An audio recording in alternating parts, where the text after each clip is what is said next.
Hey everyone, welcome back to another episode of the DJ Sessions Presents the Virtual Sessions. I'm your host, Darren, and right now I'm sitting in the virtual studios in Seattle, Washington, and coming in all the way from Los Angeles, California, we have Robot Knock. Knock. Knock. Gosh, I thought I had it right before the show. I had it so close and I was getting it right. Robot, how you doing today? I'm good. It's Robert Koch or Robert Koch. Koch, yes. Koch. Scotch without the S. Boom. There we go. Well, thank you for coming on the DJ Sessions today. I'm looking forward to our interview and having some fun with you. And just want to jump right into things. And you've been a little busy as of late doing some stuff. And you have an upcoming album coming out here that I'd like to talk with you about. And I want to, I was kind of, when I was researching you and looking up some stuff, it kind of seems like you have a theme going on. And is Foam and Sand the name of the album? Is that part of a theme that's been going on? And I kind of see that you have a connection between evolution. Is that a word that I would use in the right term? Yeah, evolution is a good word. It's both true personal evolution and musical evolution. If you think about when I started out, my first album came out on Project Moon Circle, which is a Berlin-based label. It was more like the beat maker tip, and I think I evolved from there. My music got more and more spheric along the way. It always had that kind of seed, so to grained, even in the beat maker stuff. There was always like some atmospheric stuff around it. I evolved. I kind of sliced off a lot of stuff that I felt wasn't necessary. Yeah, I guess I was just trying to more and more get the quintessential, convey in my music. And it was like trimming, was like, more excessive things became a little more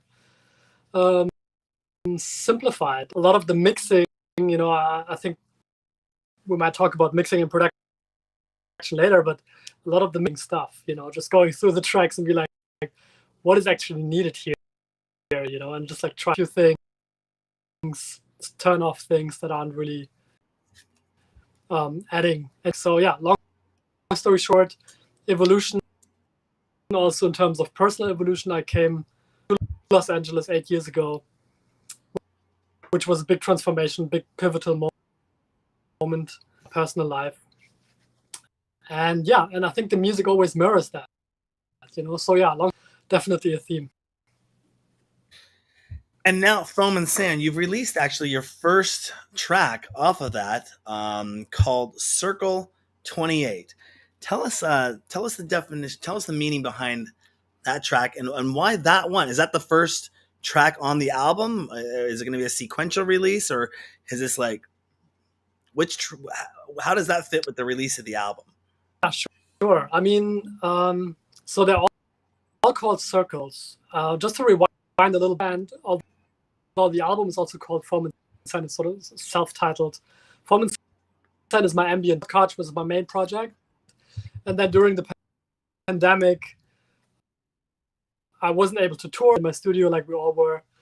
And started experimenting with tape loops, slicing little tape cassettes and making them loop and recording my synth of these really irregular loops. It's not like a mechanical loop like on the laptop, which is a perfect loop. It's more like wonky and wobbly, and it's beautiful in its imperfection. So Foam and Sand is like tape loop, ambient compositions. Mm-hmm. And the second Foam and Sand album, the first one came out a year ago, was called Full Circle, titled called Foam and Sand. And it's all based around these tape loops.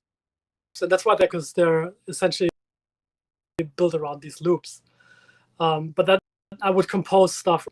And Circle 28 just happens to be the first one because the track, me and the guys from the team that work on me with that, good first single. So we just decided for that, more like a gut feeling than like a super logical. And what gives you really the inspiration to make music? Well, that's a very philosophical question. I mean, what was your strongest motivation to I like it. I pursue like a it. career in I like music? it. I'm gonna try to take. I mean, my biggest inspiration is actually nature. Hmm. That's what I get silence too. I know it sounds kind of lofty, but for me, just like not having any input is more interesting myself with stuff. Of course, I listen to music, and of course, I, you know, tension methods and whatnot. I'm not like excluding myself from all that, but I do find when I kind of retrieve from a lot of input that I have most of my output. So it could be just like that weekend off where I just like drove to Joshua Tree, which and rent a little cabin, and just like go off grid for a little bit. Ideas come out, Hmm. So yeah, that's a big inspiration. Just like sensory, less is more. And Um, when you say, oh, and I I think was going to say, yeah, go ahead. connecting with nature, your label, trees and cyborgs. Yeah, It sounds like again, I go to that word evolution. Like we started with nature, and then you're kind of seeing, is there a long-term evolutional process that we're going to see that's going to go now into this Neo Tokyo Tron virtual reality kind of switch with robots music? Because I mean, it's robot. I mean, but you're nature, you I know. know.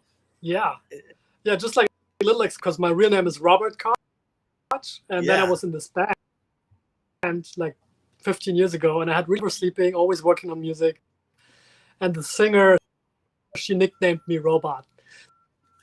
So my solo thing, it was kind of already given to me. It was just Robot. Um, that's all about the trees obviously symbolize nature, and then cyborgs is like that technology element. And I think my music is always like a marriage of these two because it's very organic, it's very nature inspired, but then I also embrace the whole like technology side and like the futuristic envelope in terms of production. So I thought it was like a good archetypal cyborgs, these two seemingly unrelated things coming together. And now, I mean, I found it. Now it seems to be even more relevant with like the whole advent of AI becoming, and where are we even going with this? It's a fascinating topic. I mean, I'm also in terms of how AI is going to generate content in the future. Where we're like, is it gonna make music? Is it gonna replace musician? Is it gonna, these are all important questions, and it, I kind of reflect on them. And it's funny you bring that up because I just saw a post online about there was an art contest, and the winner that won the contest won with an AI generated piece of artwork. yeah, there you go. And It's one element that I think AI can't do yet is from a living. It's not living art to me. It might be like very pleasing and like technically well done. But my question is to be a living art that comes from a living source, and that live.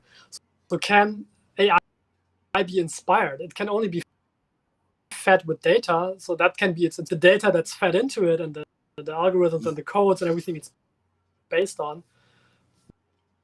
That's known up until now. Of course, it can be generative, but it can only what's already been inputted, so to speak. So if you think about inspiration, aha moments where you just like have this out of the box idea, I think that only can connection to something that's at least maybe I'm like sugarcoating. I don't want AI to take over, but I really do think there's something living beings, humans, are connected to that AI isn't connected to, and that has to do with potential that it can't replace.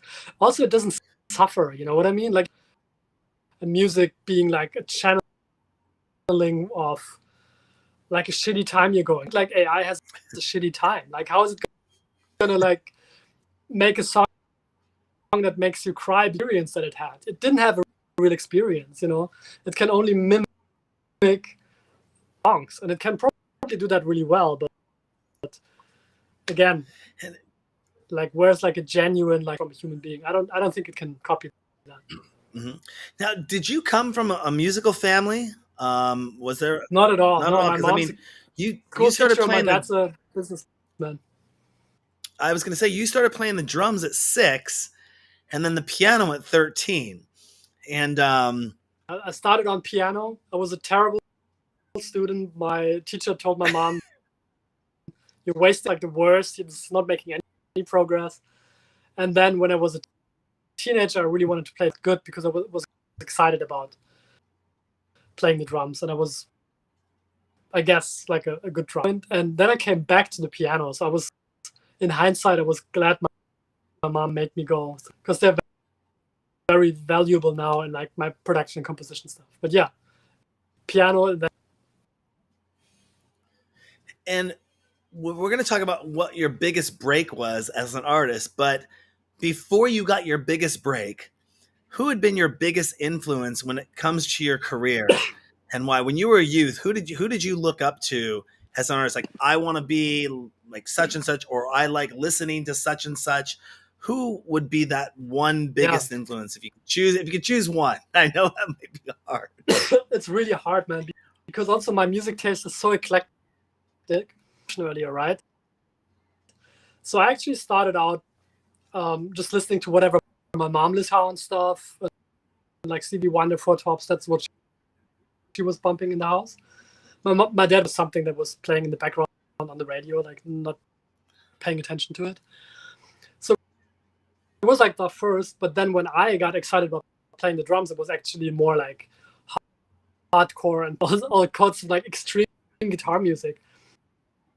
And also the technical aspect really challenged me about like, you know, Slayer, like super fast double bass playing and stuff. That was just like hard too. So if you would have asked my 16-year-old self, my heroes were all the, you know. But I clearly evolved from there. I was having a friend who was a bit older, tapes and like record recommendations, and he turned me on to John Coltrane, like Moondog and like 70s stuff. And so I pivoted from to obscure 70s stuff and jazz digging. I got into hip hop because those cats sampled those records, and from hip hop I got. So it's so hard to say. In all these episodes in my life, there was always a hero. You know, Slayer at 13, it was Wu-Tang Clan, age like 16. You know, so it's hard to say this is the one. You know. Fair enough. Fair enough. Somebody asked me to pick. I think that'd be a very hard one as well. As a industry professional, though, has there been anyone that's been an influence on you once you started pursuing an actual career in music? At what age did you actually start pursuing a career? Like when did you make your first track or your first album? What Yeah. year was that? So I've always made music as a teenager, but it's like a career option to me. I still finished school and I studied communication science and stuff, music on the side. And then it was in 2001 or 2000, releasing, back in the day, was my band Jacuzzi, who I was the producer in. Recorded some stuff and put it out on like local Berlin labels and stuff. So that was the beginning, you know. What would you consider that 2001, was that your biggest break where your career actually launched and you started playing gigs, or was there maybe a little bit more down the time? Because you've been at this for a while. I mean, you got a good kind of a while. 20 years, man. It's crazy. Yeah. I mean, for my solo thing, it's been years now. And prior to that, I was, you know, in different projects and also working. I produced some of the bigger German hip hop artists. So I had early on in my career, and I signed to Sony, publishing as a writer. But it's hard to say which break. I mean, there were pivotal moments like 2000, the legendary BBC radio host started playing Jacuzzi, my adapted wonderful and strange pop music from the future. This was 2003. And then he played all the greats, like on his show. And this is something, right? And then we started playing shows and started touring thing and stuff, which was fun. It was fun at first, like it really. But yeah, I don't know if there was a big break. There was all these time my music was used on a big television show here in the States, where even Shazam, all these Shazams for a song we don't have the fingerprint for. Could you send us the MP3? Then I released the song in hindsight because I didn't even know that show. It was called The Blacklist on NBC Time, and Good show. That song blew up. It has like 50 million streams now. All happened through that show initially, and then yeah. Was that one of the tracks that played? Did it play at the end of the show?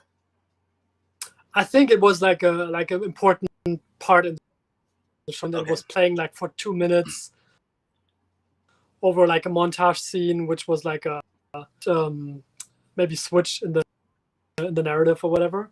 So people really connected with it. They tried to Shazam it. It wasn't because out at the time. I know that. It was I know one of the things that they do on that show is they'll usually use a pretty famous track or a track that they play at the end of the series. I used to watch. I stopped watching. I haven't watched the last season. I need to catch up with Blacklist. Yeah. Okay, but you do know the show.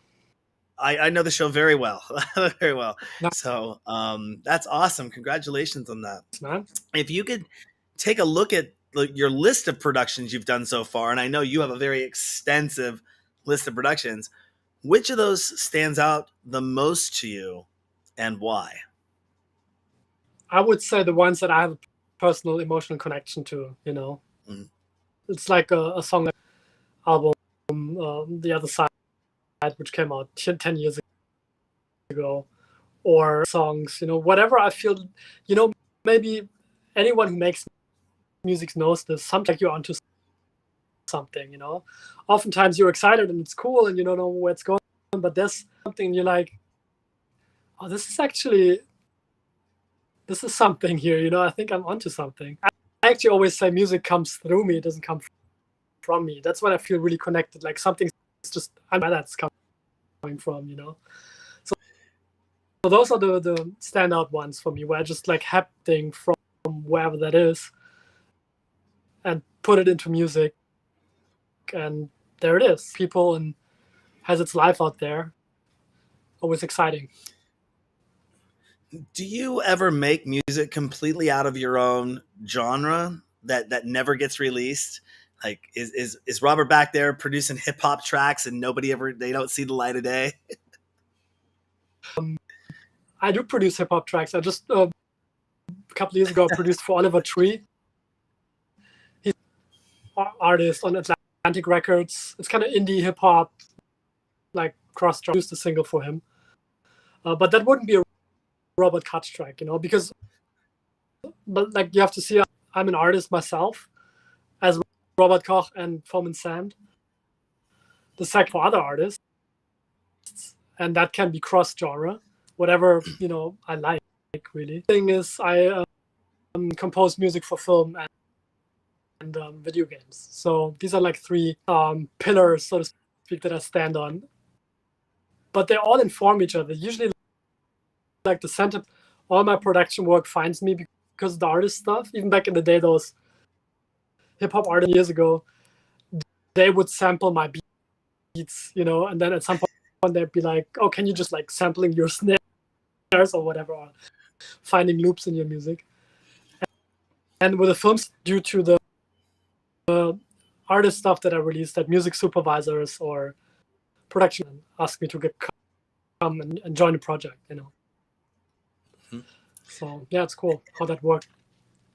surrounding yourself with so many different avenues of production, people don't know that, obviously people should know, or they don't know that producing means you're spending a lot of time sitting down Yeah. in front of a computer or sitting down in front of a keyboard, hours and hours and hours perfecting these tracks. What do you do in your free time to stay fit? Yeah, that's good. I do yoga. I really love it. I haven't done it in a while because and I just kind of need to cure it. It's just like an inflammation in the hamstring, which is actually, I know I just need to rest a bit with that. But I love hiking too. I just like being out that I wake up, I meditate, I don't go on my phone right away. I do gong or yoga or something.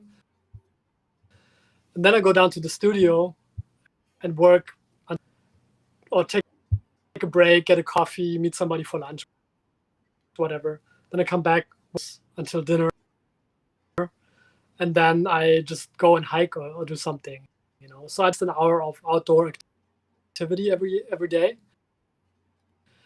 Plus, yeah, I can't say like I'm super fit because of that, but I'm just like counterbalance just sitting on my butt all day, And do you ever get fed up sometimes with making and playing music? And if you do get frustrated with that, how do you deal with that? It sounds like you do have an outside, your fit routine sounds like that's what you would do to deal with that, or do you have other ways that you deal with that to get you back to the drawing board, to the keyboards, I guess?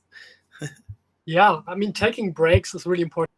Even micro breaks, just like get up or something, especially when you feel stuck. Sometimes I feel like when I'm working on something and it's not quite clicking, this is a great moment to just step away from it, because forcing it's not getting better, and then just like frustration gets back.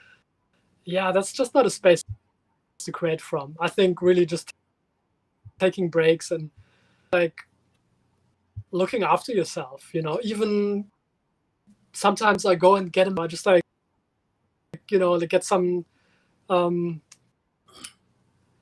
positive sensations, whatever it might be. It might be a massage, might be hiking, might be, but just like looking after yourself, like self-care, I guess is the word, and whatever that, and invest in that. I actually invest money in that, because I mean, the massage costs money. Of course, that's not going to Joshua Tree for a weekend, renting a cabin.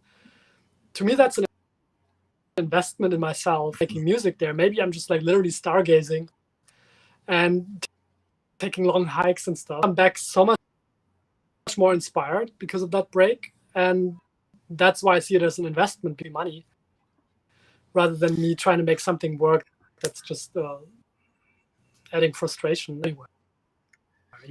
One of the awesome things that's happened to me this year in my busy schedule is, actually over the last year, was bringing on other team members to help out doing other projects, and then being able to assign them other smaller projects. But Right. recently just meeting the love of my life, my girlfriend, and she's a physical trainer, Pilates instructor, and really loves doing one thing. When she's off work, she wants to get out of the house and get in the sunshine, whether it's riding bikes, hiking, inner tubing, just all nature-based environments. And before I met her, I'd wake up, be in front of the computer from 8 a.m. till 2 a.m. every single day. Oh my God. And yeah, I mean, it's just the way I live my life, Yeah. and I got the nightclubs, I got to be out there and doing what I do. And her coming in, and now that I've brought other people on board and they've offset some of that work, and my work schedule is now a 9 to 5 or 9 to 6 routine. Afterwards, going out and getting that physical activity, getting that sunlight, that vitamin D. And I live in Seattle, so we're in summertime now, but 8 months out of the year, there's not a lot of sunlight, you know. Yeah. So but getting out of the house and Like German. being active, whether it's rollerblading or exercise, do whatever she likes to do. And I'm like, oh, I love you so much. You get me out of the house and get me doing physical things rather than sitting in this chair plugging in, because there's always Right. something to work on at the DJ sessions. Like I say, I'm sure there's always something to work on your back end, or a new project coming in. And Oh yeah. so Yeah, what's the that's cool. longest time? Oh, go ahead. No, I just wanted to say it's like a great breakthrough in terms of like quality of life. Definitely good for you. Exactly. Thank you. What's been the longest time you've ever spent consecutively working on a track in the studio on a track? I guess that's when I did the TV show last year for Amazon Prime, and it was only because I was getting so many notes that I needed to go back and change stuff, or they would change the edit of the scene. Me, how I composed it didn't work anymore because the edit changed. So that could take so many iterations. But when I write my own music, I longer than for like 2 or 3 days. I mean, that's like 3 days would be a long. It's a couple of hours. If the idea isn't there, then I'm doing something wrong. And then alone, revisiting it the next day, working on the arrangement and the mix, visiting it, just like fine tuning here and there, and then it's got to be done. If it takes longer than that, off the track for me, for myself. That is a phenomenal turnaround time from what I hear in the industry. I have people telling me I have tracks that have been sitting here for 2 years, and they come back and they revisit over time. I think it was oh gosh, there was an artist I was interviewing. I can't do that. I lose the connection to do that, and it's an indicator to me if I just keep coming back to it, and I'm worse. That's what I think. Mm-hmm. Because I think a lot of the music making, it's intuitive and it's really about the moment. And if you do it and it feels good, guiding sense, of like, oh, this feels good. This feels good. You just like along the track. And if you lose that by being like way too mental and way too much in your head, then you lose track. And then you're just like going in the wrong direction and you reverse engineering the whole thing. Yeah, I'm not just speaking from my experience. I'm sure there's composers who can just work on something. It gets better for them. I'm just sharing my personal experience. So that's what it gets. If you could give one production tip or insight to new producers out there, what would that be?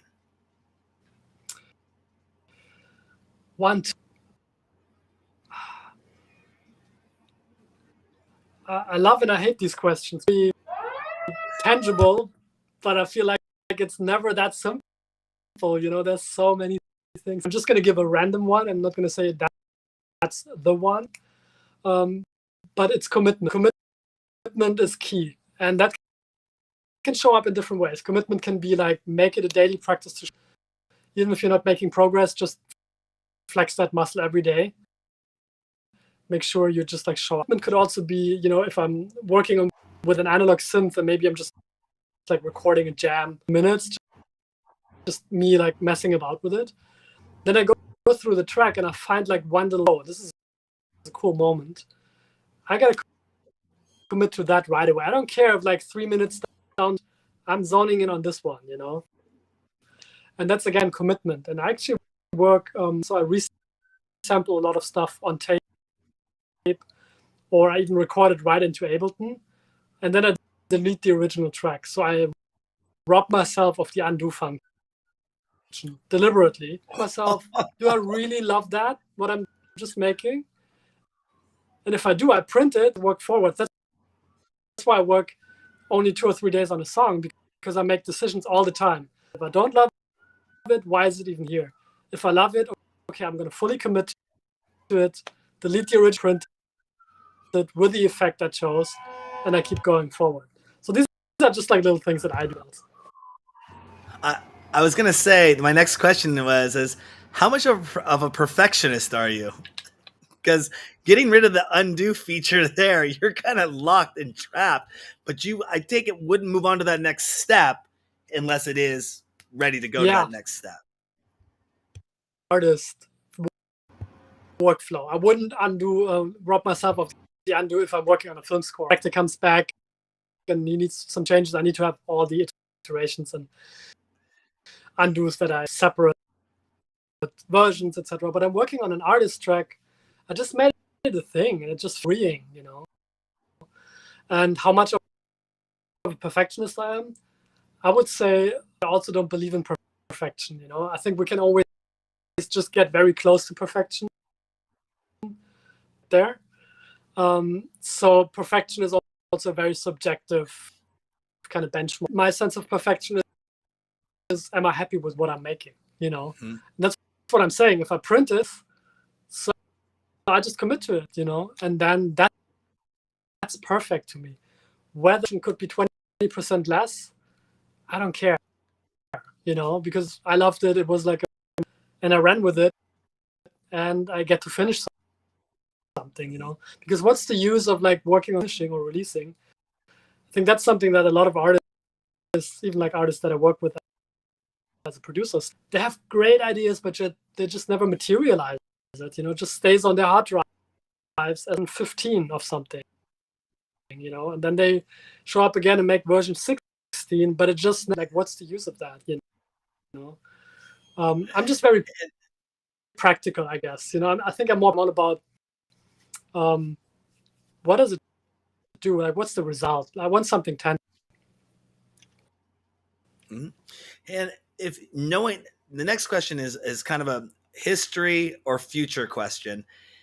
Knowing what you know now, would you, if you could, go back 25 years in time in music history or forward 50 years forward in music future, which one would you pick and why? I would go into the future just because I'm curious and I'm always fascinated by the unknown. So that's my the past is always, it's cool, but I also don't over glorify it, what I mean? It's something, the present moment sort of steps the past, so I give respect to the past. But the future, that's just, we choose in this moment how everything is going to play out. There's someone around us, and we choose in this moment which one to walk through all these options and decisions. And that about the present moment, that's what I love about meditation too, because it's just like dives you back into the most part ever be in, really, which is the present. But then, and yeah, definitely, yeah. Oh, I was gonna say, no, you can finish up. It's okay. I just wanted to add a lot of sci-fi stuff as a kid, so that's a big other like source of inspiration into like the potential scenarios, and supernatural fantasy really triggers imagination, I guess. Robert, you just did something that I love when it happens on the series, is when the guest does not know the next question that I'm going to ask or the next topic I'm going to talk about, and how you just gave me some segue by talking about science fiction in the future. Nice. It's leading right into my next topic conversation I want to talk to you about. Tell our DJ Sessions audience about Sphere. Oh yeah. Sphere is my planetarium show. So to track back a bit, in 28, just playing the same clubs and same festivals all over again. And I was like, I want my music to know. So I was like, where could I play like off the beaten path? What's like a different experience? Play in a cinema? No, that doesn't work, because also they would just want to show movies. Difficult. So I talked to the planetarium in Berlin, and they were like, yeah, sure, you could play here, do, but they never really make use of the technical capabilities of the PA stereo, and they just project something into the dome, which is like warped visual. No, what if I made a show for the planetarium, which employs like the surround and like the actual dome visuals? And it was a bit of a crazy idea, because little did I know it would be not only to mix the show in third order ambisonics, which is like Dolby Atmos is like nothing compared. And then the visuals, they needed to resolution with a certain like fisheye filter on it, so it's in the dome, right? So 1 minute of the visuals rendered for 1 week. 5-minute show rendered for 45 weeks. and we used them in Berlin to help us with that, because it's not just one computer doing it. But the result was is this really, really amazing. I have to say it's amazing because I myself, after those 45 weeks when it was finally able to be experienced in the dome, I was like, holy shit, we really created something here. Because it feels like you're in VR glasses, but you're in a seat. You're like in the cinema, but you're in the visuals. The visuals are around you and immersive. So it's a trip. Yeah, I'm happy we did it. And then we played a full tour of planetarium. They were all sold out, by the way, which was amazing. I didn't know it, but and then we ended up winning some awards like Best Immersive Experience Festival and etc. So it was a big splash and a big moment for me.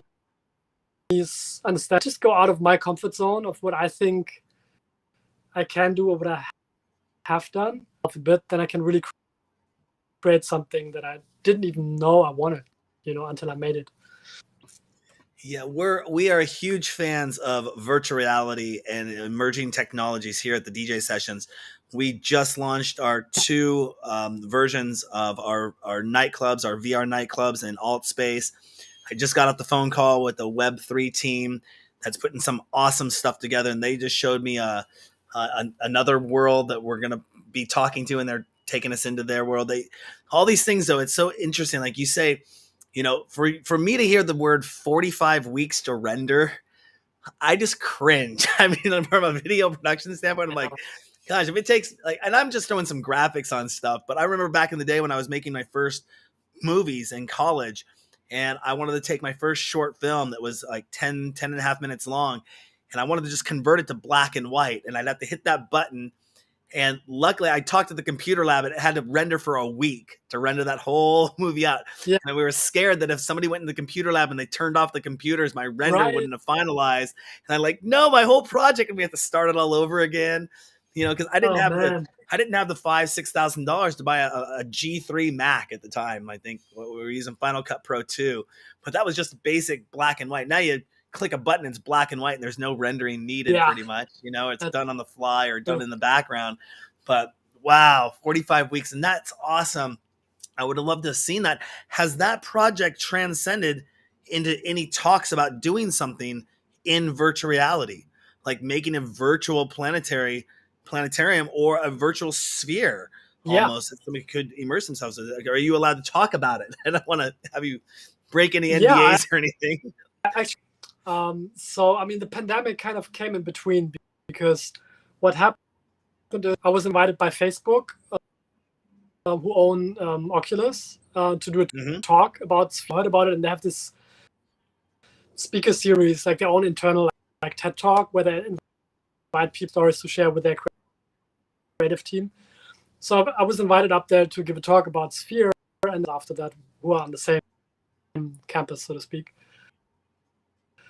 And we were exploring like how far and stuff, but then everything kind of, the pandemic happened, like sort of, and then everything kind of diluted, and I need to really like pick back up. But also my attention shifted to a lot of other projects and stuff.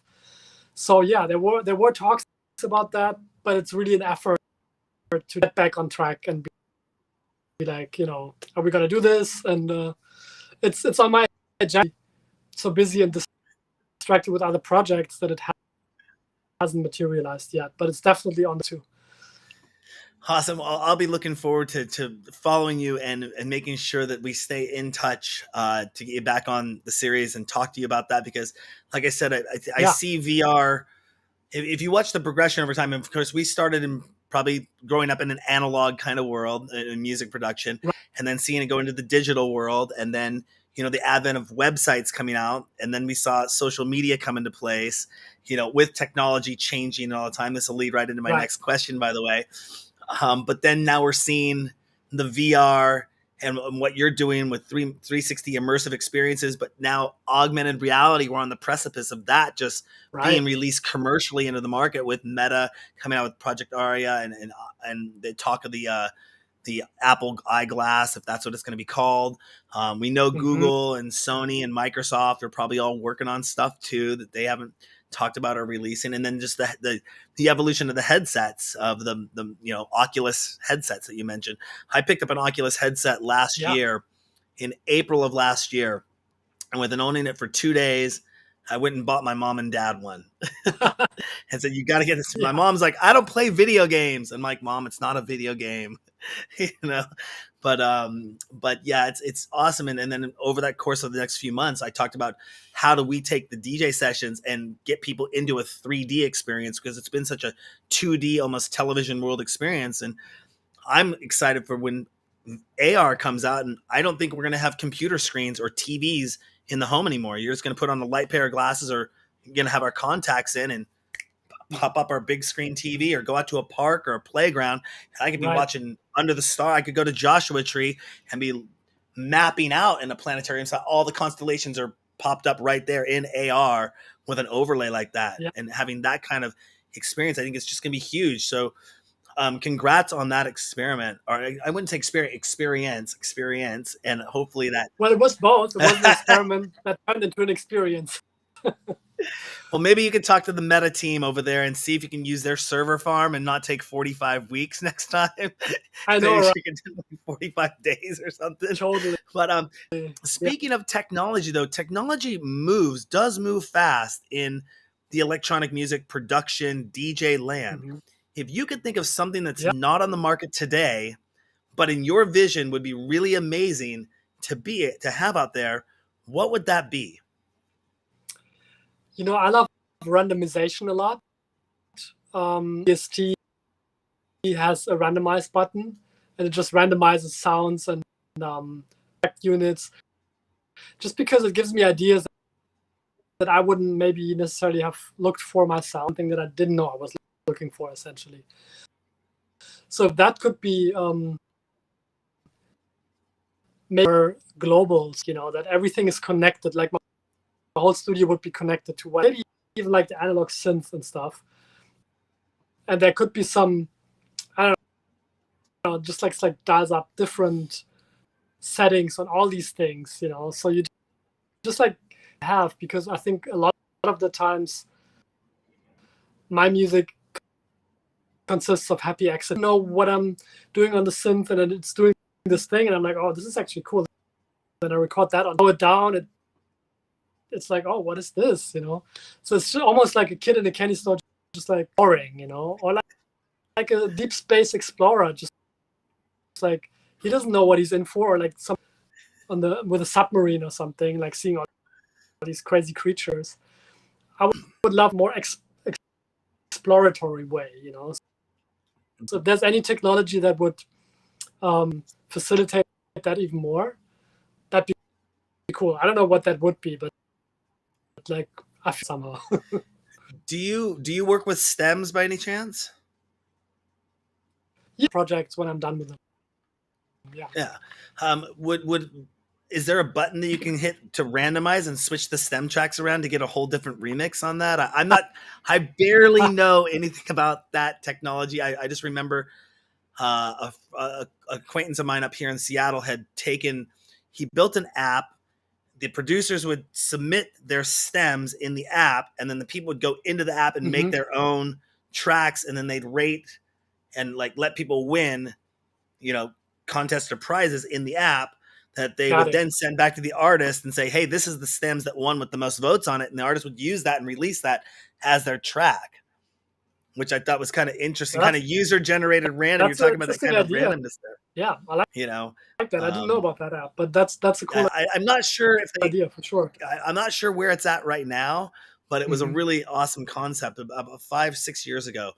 Here they were based out of Seattle, and maybe they made the app and sold it off to Apple so they could use it in GarageBand or use it in software or something. Sold it to some company sitting there. But if you could host an event, because you did these Sphere events, if you could host an event of your own without any limitations, name 5 things you would have at that event.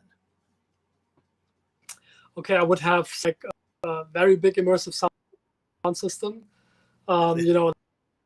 Like omnidirectional sit on that system also. So like one sound would only come from the top left, and like with these new systems, it's possible to go like laser sharp direction of a sound really just exists right here and nowhere else in the acoustic field. So I would employ then I would either employ like a giant dome, because I'm being able to look up into a dome and see visuals that sort of wrap around. Because what you spoke about, if it's on your retina already or in the Google glasses, then it would be them. But it would definitely be immersive visuals. And then it would also probably host like some ceremony, or I don't want to call it like sound bath, like a taste to it that some people are like, oh, that's like a community I don't mess with or whatever. Like people have like ideas about what these things are, but my intention always is to make music also like a healing experience, like sort of what a sound bath is. So it's like these frequencies that wash over you, releasing stuff, and it's like good for you. So I would want to have that intention with it. Employ technology to reach that goal. Still got 2 more. Wow, I only used up 2? Use 3. Okay, then just go like also involve taste and smell. There would be like a really amazing curated catering around that. That's maybe kind of themed to the visuals that you're seeing. And lastly, smell. Like I personally, I love smelling flowers, and even food. When it's Indian food, I love the smells in the kitchen when I go into like Indian. So I think smells are really powerful too, because they give you associations, like memories.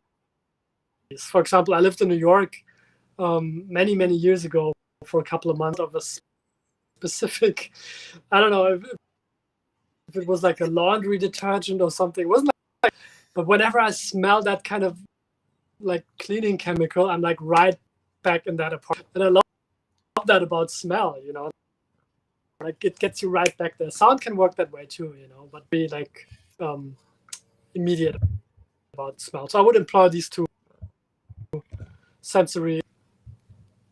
It'd be interesting if they had at the 4D experience in the movie theaters. They kind of got, you're in the seat and you're feeling the shaking and bumping and moving around. They got the wind that blows. They got the water that kind of shoots out at you when it gets wet. But I wonder if they have a smell one that says like, and how would they get that smell and then clear the smell out? Right. But if somebody's eating popcorn, and do I want to smell something if I'm eating popcorn or a hot dog? Like, that's right. Like, yeah. Especially if you're watching a movie where maybe there's something happening, maybe is that gonna make people throw up or whatever. So exactly. Not sure about that. But actually, I thought of one more thing. Maybe I'm just gonna substitute the taste for that thing, because I'm really interested, meaning to say how the body basically music through the ears, but also through the whole body, right? So it's like the tactile sensation. And there's things that are being created where you feel the resonances of the frequencies in your body. You have to employ that too. So people are maybe reclining on chairs that have those capabilities, bats or something. Because I think our body really receives information not only through, but like all the cells, the skin, one big organ. So as well. Do you produce at a higher frequency level when you produce stuff, or you? I think what's the standard? Is it 432? Is that the standard, or 4? I should. Yeah, like 4. You mean like in terms of like when the you master? rate? Yeah.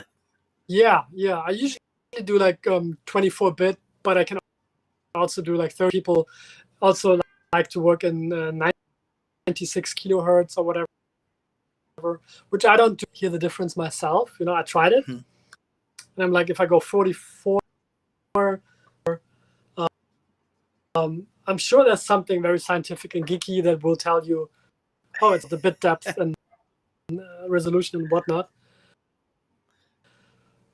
But I'm like, if I don't feel it, then it's just like a mathematical, theoretical endeavor that Mhm. I need to employ. But I'm sure a lot of people in the chat might be, no, that's not true because they're weapons, but I'm good with the one I work And with at the moment. earlier we were talking about your production background and having working for like Amazon Prime and the Blacklist, the series. If you could choose one director or one producer in Hollywood to work with, to score soundtrack with, that you haven't, who would that be and why? Wow, that's a good question. I love Alexander Garland. He's a sci-fi director. He did, um, that's a really amazing movie if you haven't seen that. I really like um, I'm blanking on his last, the guy who did Blade Runner and Dune. I'm just Oh like, my gosh, yeah, why am I blanking that? yeah, it's on the tip of my tongue. But anyway, right? French director, and yeah, he's amazing. I mean, Arrival, time favorite sci-fi movies, and that's the first one I watched from him. Went on to do big things in Hollywood, of course, with Blade Runner and Dune. Dennis I mean, Villeneuve. that'd be a thank you. Yeah. We got this wonderful thing called the internet. I didn't pull that out of my head. I knew Denny, but blanked on the second name. But he just has like a European approach to Hollywood, which I like. You know what I mean? He make and they're like, I mean, if you saw Dune, it's like a really bombastic movie. But I think from a different angle, and I just like the angle he comes from, whatever angle that is, whether it's a European angle at all or objective angle.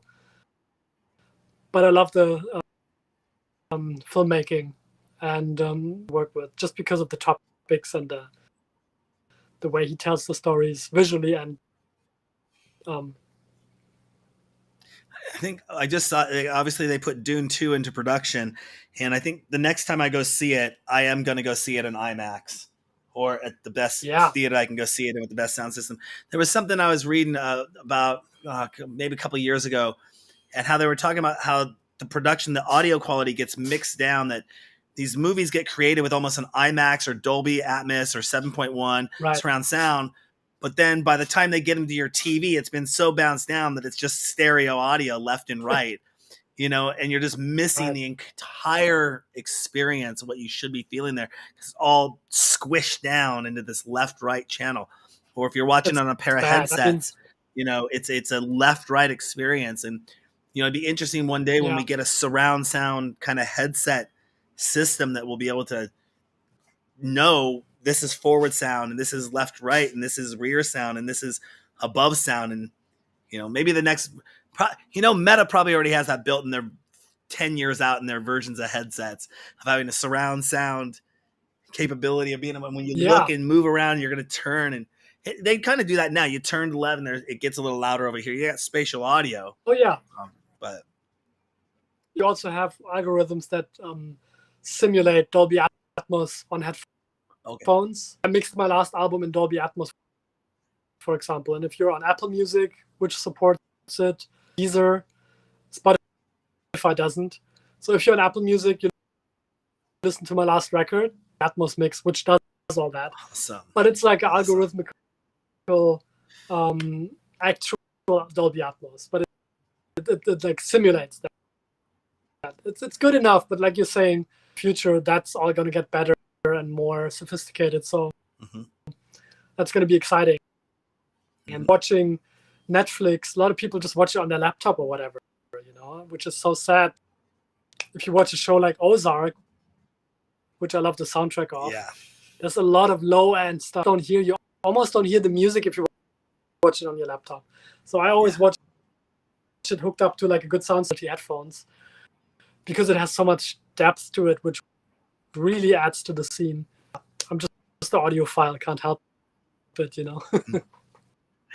Few last questions here. If someone wrote a biography about you, what do you think the title should be?